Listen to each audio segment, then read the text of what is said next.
Good morning, everybody. This is Ricky, and welcome to Hope for Today. God has not left himself without a witness, and I hope that will be good news for you today, that regardless of what's going on in our culture and what seems like just a falling away from morality and common sense, and what seems like this time where it seems like the church is at stake, right?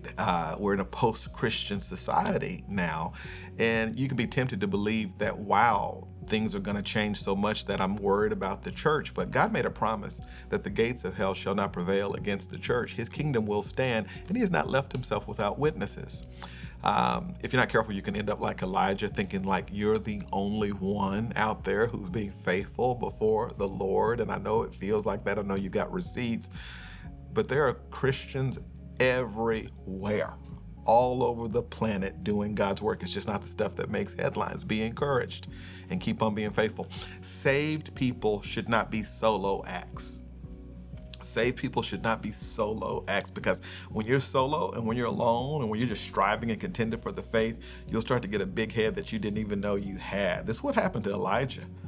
1 Kings chapter 19, he's basically complaining, like, I'm the only one telling truth to Ahab and Jezebel. I'm the only one doing what's for you. And like, I've been jealous for the Lord of hosts. He's basically saying, I've been faithful. And what had happened is that Elijah had become a saved act who was a solo act. And he started to get to be tempted to believe that he was the only one being faithful. And that's never the case under God's heaven.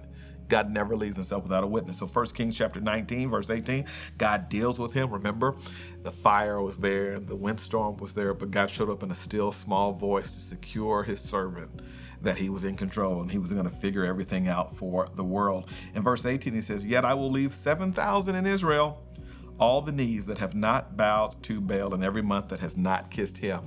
It was his way of saying to his servant Elijah, I got 7,000 more right now who are being just as faithful as you. Elijah, quit tripping. The kingdom is going to be just fine. Me and my friend Tim Cool, he's an executive pastor here, we felt like Elijah.